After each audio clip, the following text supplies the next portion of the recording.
Welcome to the Strategy with Jason podcast. Tune in for everything you need to know to stay in the know regarding the automotive industry. Here's your host, Jason Harris.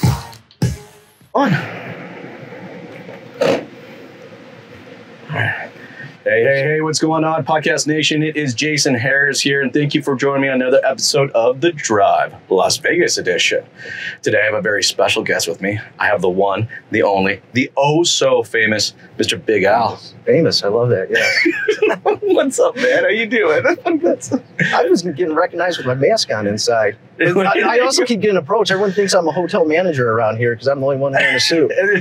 Well, it's a good-looking suit, by the way. I noticed that. I was like, the guy walking towards me, oh, is he telling me I can't park there? Hey, for everybody out there that's watching and listening right now and maybe don't know who you are or how you kind of got started in the business, I love kicking off these podcasts with a little origin story because I'm always fascinated to find out.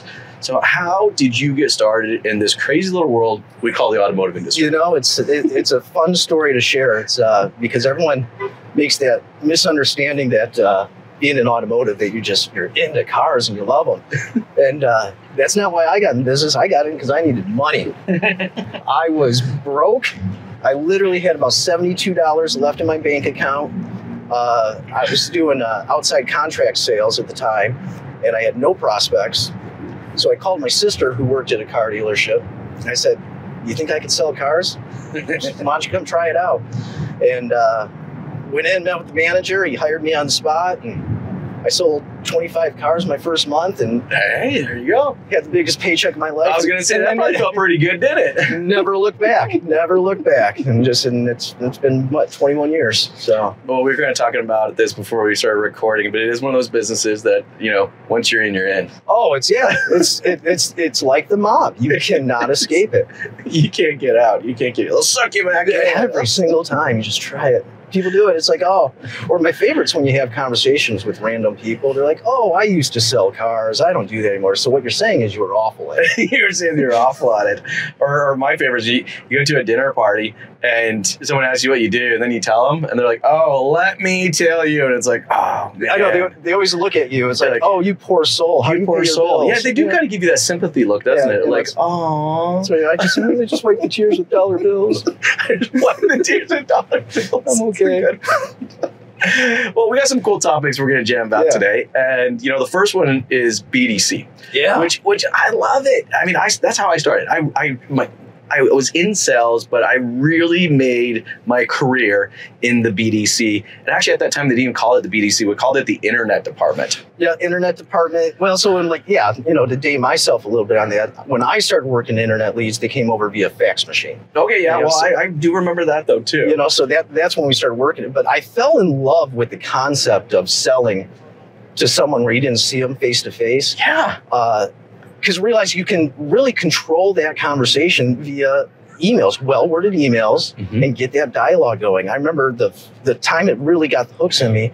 I had an owner's daughter he hired to do this job, and she knew nothing. So every time she get an email, she would come to me, and I'd tell her word for word how to respond to somebody in an email. And there you go. You're going to die, sir, if you don't walk. Just look at your phone. But anyway, so we went back and forth on a conversation with the customer. Sometimes the customer was talking to me. Sometimes they were talking to her, even though I was in control of the words the entire time. And I just fell in love with that. It is fun, isn't it? I remember early AOL. But you remember that chime noise it made when there was something in your inbox? Now you couldn't do that anymore because all you would hear all day long would be like, oh ding, oh ding, oh ding. Every time I turn my phone off vibrated, I realize why I keep it there. But I loved it. I loved getting that notification. Oh, Mr. Johnson just got back to me. It was exciting.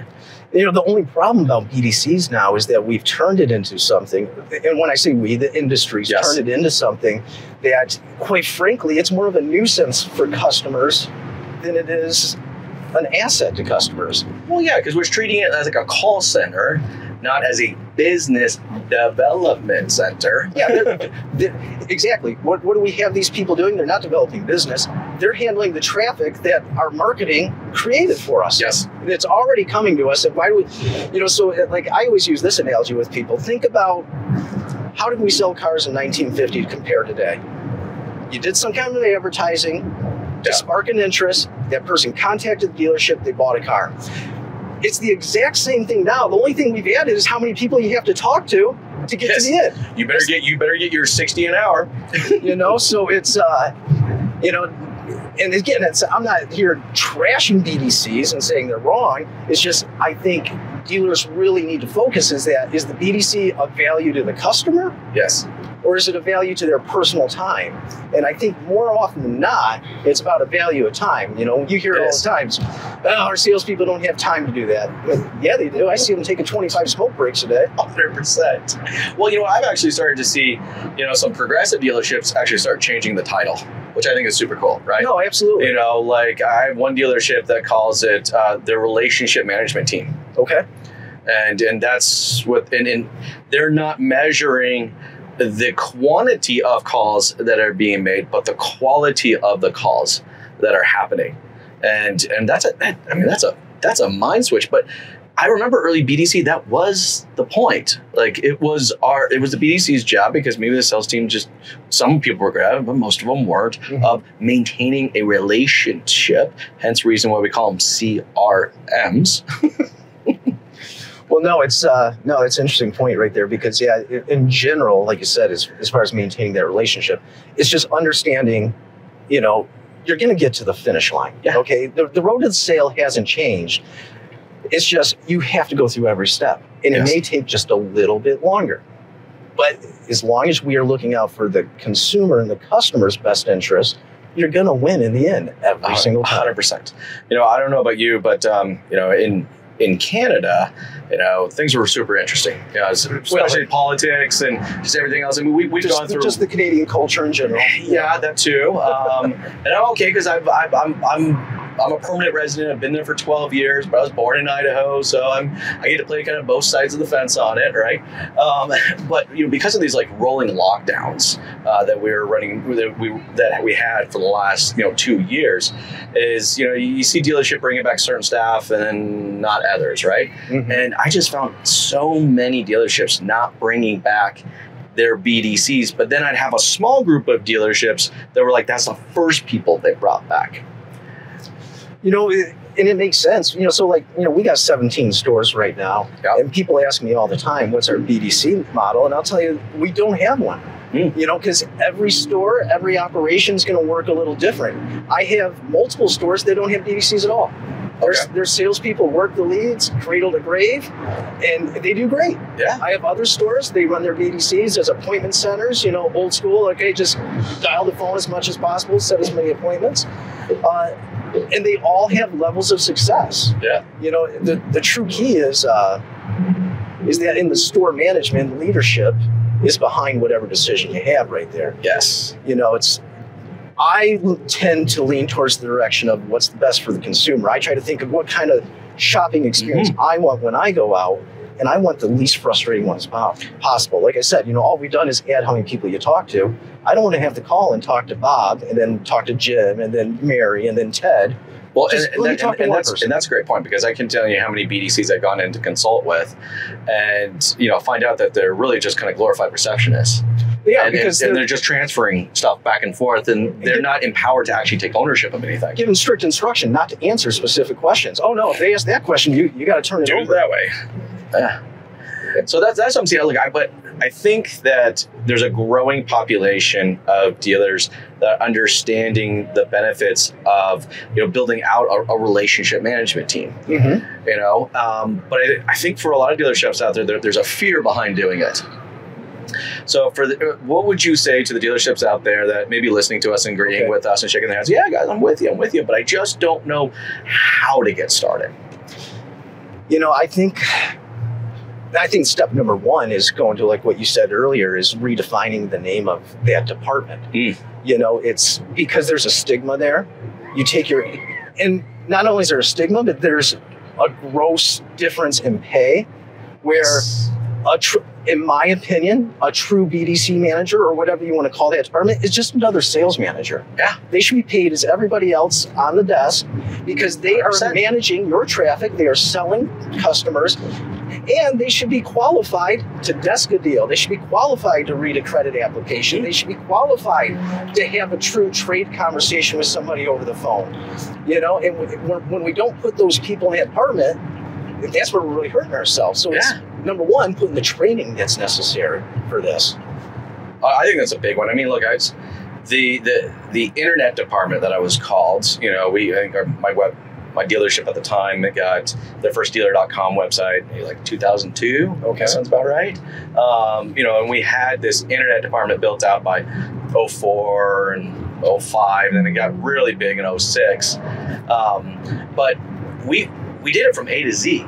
Yeah, because there wasn't proactive BDC that was coming out and telling us like how to do it and what to do. It was just, you know, it was like, no, you get someone on the phone that wants to buy a car, well, sell them one. There wasn't even any other logic to it.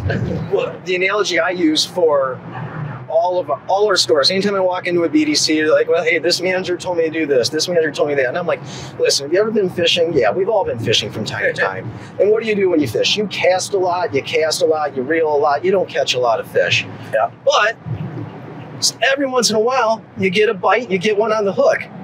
Now, when you're fishing, do you put your fishing pole down and run and go tell somebody I got one? Or do you reel it in? Yes. And that's what, you know, we train these BDCs to do. Oh, you got one on the hook. All right, we'll have somebody call you back. Or let me try to transfer you, and then you transfer them to a number where nobody's at. We had F&I managers that were working in the BDC with us.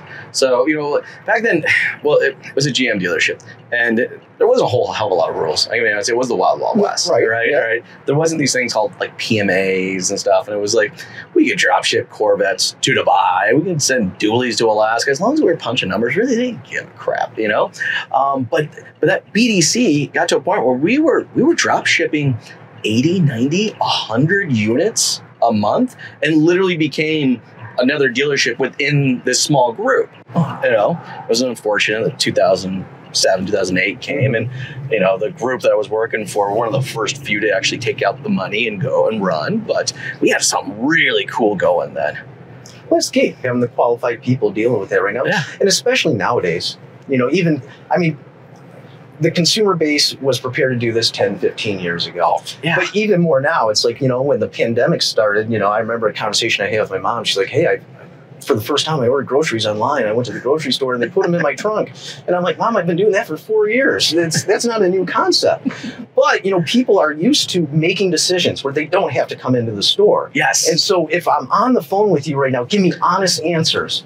You know, it's like we've run in this fear. And I remember when I first started selling cars to train, it's like, don't quote anything over the phone. Do this because they're going to shop your price. They're going to do that. Well, guess what? They're doing that no matter what. Yep. And if you don't answer them, if you don't help them, you're just eliminating yourself as an opportunity. They won't even consider you. I'm 100% with you. I think anybody out there that's running a BDC and is listening or maybe watching to this podcast right now is that empower that department. It has to. All right. You know, give them the ability to handle the entire transaction. You know, consumers don't want to be handed off back and forth. You know, I loved you brought up the groceries. Yes. You know, for your mom, because I mean, I honestly, I can never imagine myself going back into a grocery store. Like, I got 3 kids, man. Like, it is full on like a black ops scenario every time I got to take my 3 kids. We're going in, we're going stuff, we're coming out.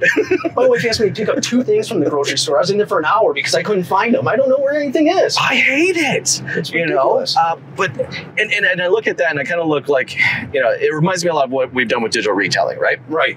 Like it's a great idea, but I'm a little concerned where certain maybe vendors are kind of taking it. It's like, you know, to me, and I'd love to get your thoughts on this, but to me, digital retailing is a process that is then supported by tech. But I think for a lot, it's the other way around, but I'd love to get your thoughts. No, I agree 100% because that's what everyone's been talking about for several years now. Yep. And I, first of all, I hate the term digital retailing. I do too. It's modern retailing. It's what it is. Yes. And the thing about it is everyone's trying to look for this end-all be-all for someone to be able to buy a vehicle online. Well, guess what? Nobody's buying vehicles online. There's not one person, and take a look at the big ones, Vroom, Carvana, you know, where it's like, oh, look at this, they put this where people, guess what? They still have human interactions. Of course. Vroom, that's all it is a BDC of people who are qualified finance managers that are getting on the phone. They're still having a human element. You know, the thing in digital retailing, again, going back to what consumer needs are, what does the consumer want? They want it to be fast and they want it to be easy. Yes. They're not saying I don't want to talk to you. No. Just make it fast and easy for me. Yeah. Well, or even just let me decide how much time I want to invest into Yes. it. I think that's the thing. Like, I was talking to this dealer and they got this process and it's a big part of their marketing strategy. Like 1 hour in and out. And I'm like, okay, that's cool. What if I want to take more than an hour? Like, I'm just thinking like, the first time I bought a car, I was insanely nervous. I was insanely nervous to go through the whole process. And I actually had an amazing salesperson that sold me my first car.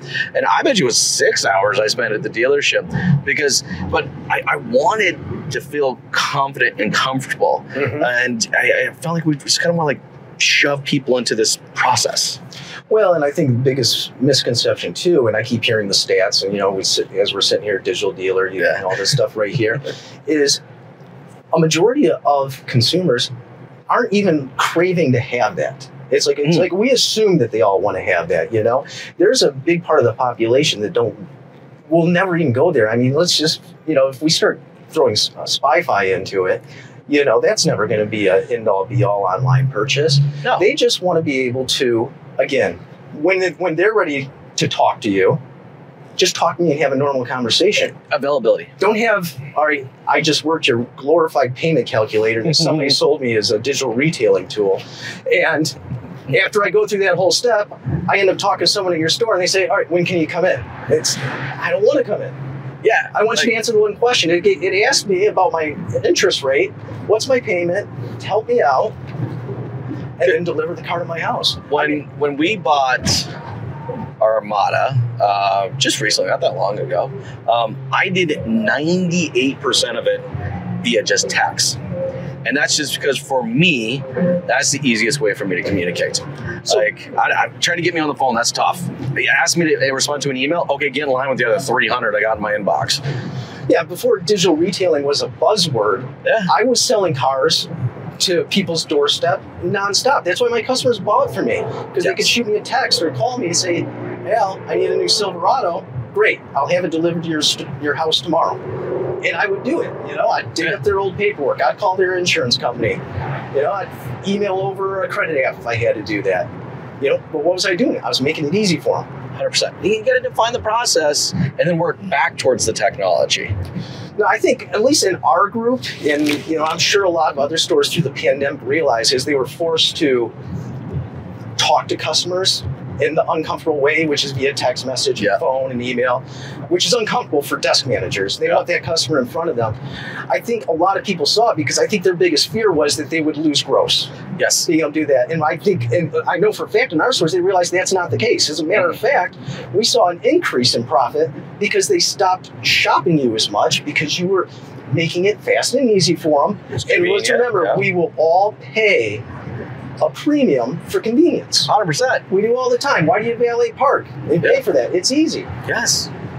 Why do you pay money to pick your groceries up? Because it's easy. Because it is easy. Here's one issue I'm kind of running into digital retailing right now is I feel like as an industry we're going to screw up a good idea. Okay. Right. Yeah. And I was sitting down with a big group that I work with, and they had their digital retailer on the phone, and they were reviewing stats, and they were reviewing leads. I'm like, leads? Wait a second. This is supposed to be a tool that's supposed to help people through a purchasing process. Why are we talking about leads? And that seems to be the big question right now. Like, well, how many leads is my digital retailing product going to do? Like, God, we screw shit up, don't we? It is so ironic that you say that. I'm not going to name the vendor, but they were giving me a pitch on how they use the same vendor. They have the best digital retailing tool on the market. It does this. And then as we continued on the conversation, I kept pushing them. It's like, well, first of all, in Michigan, where most of my stores are, we still need wet ink. Okay? So you'll never be able to perfectly sign online. You're going to have to get a piece of paper delivered to you, which, by the way, that's what Carvana does. They ship paperwork to your house. And then he finally, after being on the phone with him for about 35 minutes, he goes, well, yeah, we'll produce more leads than anybody else. And I'm like, so just admit it. You're a lead generator. Exactly. You're not a digital retailing tool. You're a glorified lead payment calculator. That's what it is. You're dealing with the exact same frustration. And I think anybody else that's watching and listening to us, maybe you guys are feeling some of the same frustration. But, if you are, going down the path of digital retailing, we're not telling you not to do it. No, absolutely. It's just, it's one of those things. Don't look at any of the tool, and I've used almost all of them, and I'm great friends with a lot of people who work a lot of the companies. Don't let the tool define your process. Yeah. Let it complement your process. Because like you said, if any store that has top performing salespeople that, selling 20, 30 cars a month, they're already doing it on their own. They're texting their customers back and forth. They're delivering cars to their house. They're already doing it without any of the tools you have to pay for. Yes. And so it's figure out what your process is in your store, and use whatever tool helps complement your process. That's what's important. Yeah, this is not a quick diet pill. No. This is not an easy button, all right? Like, you do have to put in the work. But I find the dealerships that do take those steps, all right, they're usually pretty successful with it. Well, and you said it earlier, and that's the reason my finance director is out here this this trip as well, is that you need to get finance involved. Forget the sales manager. You need to get the qualified person who can discuss true numbers based off their credit, real payments, real time. And once you get that element and part of your process, once you do that, you really don't need to pay any money for some of these tools. It's true. But look, when we're talking about the BDC and we're talking about these tools, look, the ultimate goal is to generate new prospects. And these are all variations of prospecting. And I love prospecting, by the way. I think of some of the first stuff I did when I was a young salesman. Like, I used to go through a box of business cards a month. And the controller, how the hell? Like, I had people that have been here for 5 years and haven't gone through a box of business cards. I'd go to the mall across the street from the dealership, and during my lunch, and as I was eating my burrito, I'd be walking through it and just be sticking my cards. I'm like, I want that truck. I want that truck. I want that truck. I used to go to sporting events and put my business card on every chair I walked by. There you go. No, but prospecting, here's the thing, is we don't even teach it to people in our stores anymore. I don't know what it looks like. People don't talk about it. And it's a big frustration I see all the time, because what do you get? You get a sales manager going to a salesperson or BDC agent, and they just say the same thing to them all the time. Get on the phone, make some calls. I need 30 calls a day. I need 40 calls a day. But they never take the time to say, what do you say when that person picks up? Yeah. What's the conversation you're going to have? Yes. And I like to spend time with, consultants that we have. It's like, all right, look at this person. All right, take a moment to read it.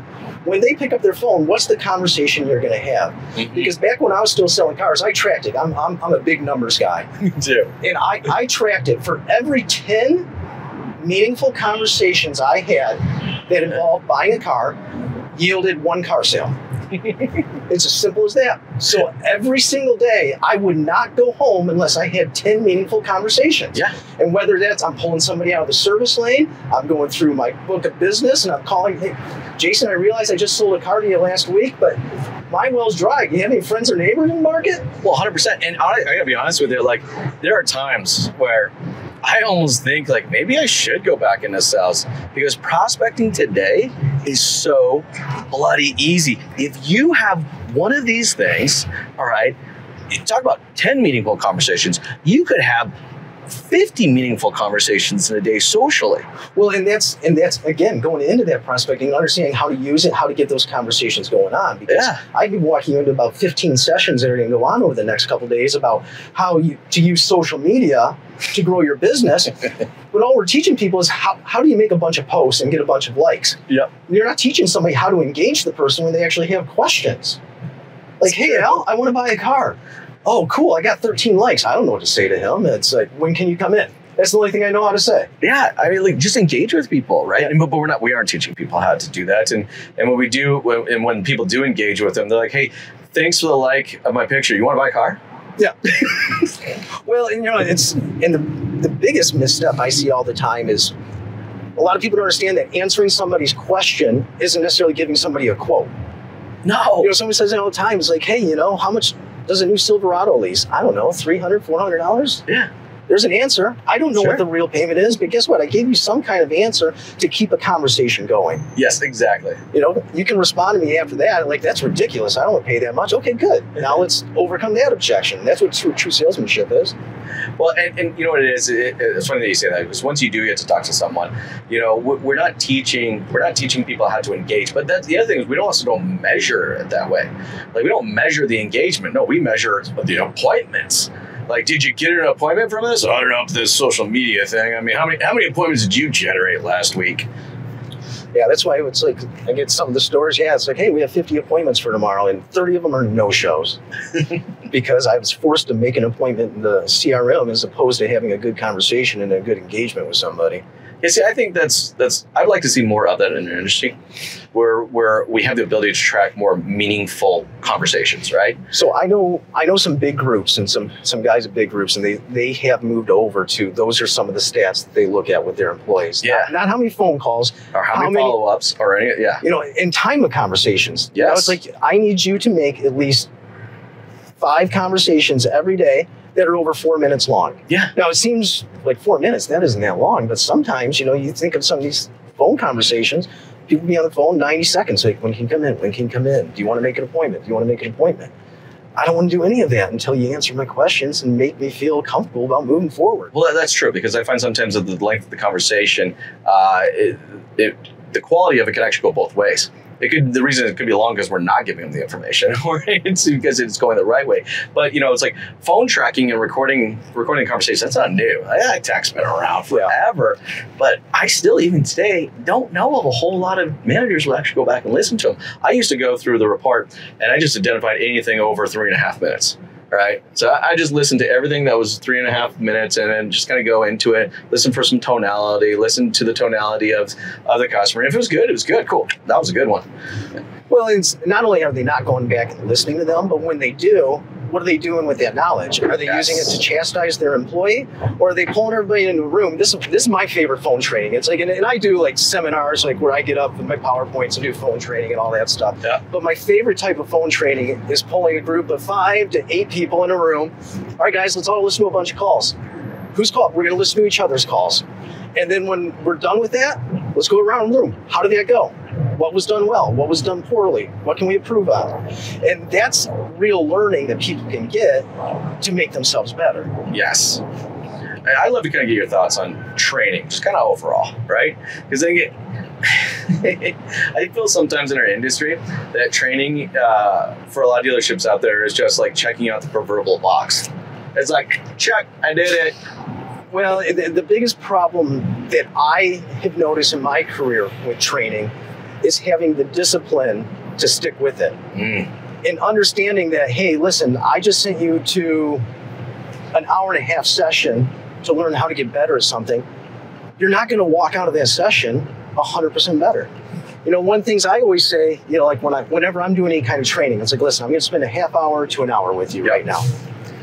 You determine where your skill set is. You know, on a scale of 1 to 10, you know, you rate yourself, okay? So if you think you're a 7 in a skill set, our goal is for you to walk out of here being an 8. There you go. You're not gonna be a 10, let's be an 8. And then we're gonna put that into practice. We're gonna review what we practice and stick with it. No, but what we do is we hire trainers. This is what a lot of big groups do. They hire a trainer to come in and train their people. Senior management does not participate in the training. Oh, yeah. And the people come back and start trying to apply things that were taught, and they say, well, don't do that, don't stick with that, and then they blame the trainer for not improving their staff. And then the cycle just starts all over again. Oh, yeah, we tried them. Oh, yeah, they came out for like a month. We're done with them. I met a dealer the other night. I mean, super nice gal, like super, super nice gal, right? But we got into the conversation and training. She goes, yeah, I've gone through 5. I'm like, what? Yeah, last 5 years, gone through like 5 training companies. And I'm like, how do you go through 5 training companies in 5 years? Like, were there not really clearly defined goals and objectives? Or what happened? All right, well, we're getting towards the tail end of our conversation. Yeah. But there was one more topic I wanted to bring up. You brought it up. No, this goes back to it ties in with prospecting and trading. All right, so I told you I hate the motivational memes that everybody puts up at their desk, or they post them on their LinkedIn page and Facebook. I completely hate that shit. Can I say that? Yes. Is that all right? Completely hate it, because again, it goes back to training. I walk into offices and I see this, it's like, if you believe it, it will happen. Like that. No, you work your butt off to make it happen. And the point is a meme is cute, but nobody's teaching you how to put that stuff in practice. It's true. And it's like, I see all this, it's like, I'm just going to be positive. Well, what steps are you going to do to be positive today? What does that mean? Because I've seen you being negative, but you have a meme. I'm going to be okay. But no, look. They're awful. Seriously, awful. If you have them up, I'll rip them. Good thing you don't have any in the car. I would have just thrown them up. Well, you know what? I actually did have a social media manager that was, handling some of our social efforts. And for a while there, she was putting them up. And I kind of I was like, okay, because the engagement was high on them. So I was like, all right. But eventually I just got to the point where I was just getting I'm like, no, some of them I just totally disagreed with. I was just like, nah, let's skip this one. It's like, what's the purpose of it? Now it's like, I like to, and there are a few things that I've said in some of our stores where people go, oh, I like that. And they write that quote down. But as long as they understand what it's, and the biggest one actually, and I like this one here that I teach people all the time is, stop listening to customers' words and just listen to their message. We get so we get so focused on individual words they say, like, I don't want my payment to go up, as opposed to their message. And their message is, I want a new car and I'm going to pay whatever it actually costs. Yep. And so many times we get focused on those words as opposed to the message. That's true. I see it all the time. Well, Al, we've covered some really, really cool topics. And for everybody out there that's watching and listening who would love to connect with you and maybe even continue some of this conversation, what's the best way to do so? Oh, gosh. You got all my social media and you put all that stuff out there. That's the best way. Just hook you up on LinkedIn, Big Al. Instagram, Facebook. I try to keep Facebook to individuals I actually know. I'm with you. Yeah, it's you got LinkedIn and Instagram, Twitter for all that stuff. But I post pictures of my kids and stuff on Facebook, so. But yeah, hit me up on LinkedIn, and that's definitely the best way. I talk to just about everybody, unless you're just trying to cold call me and pitch me stupid stuff. Yeah, don't do that. I bumped into 3 people today. They're like, you never return my messages. I'm like, stop cold calling me. Start having a conversation. Man, this has been awesome. Absolutely. Thank you so much. Yes, I really had a lot of fun. Yeah.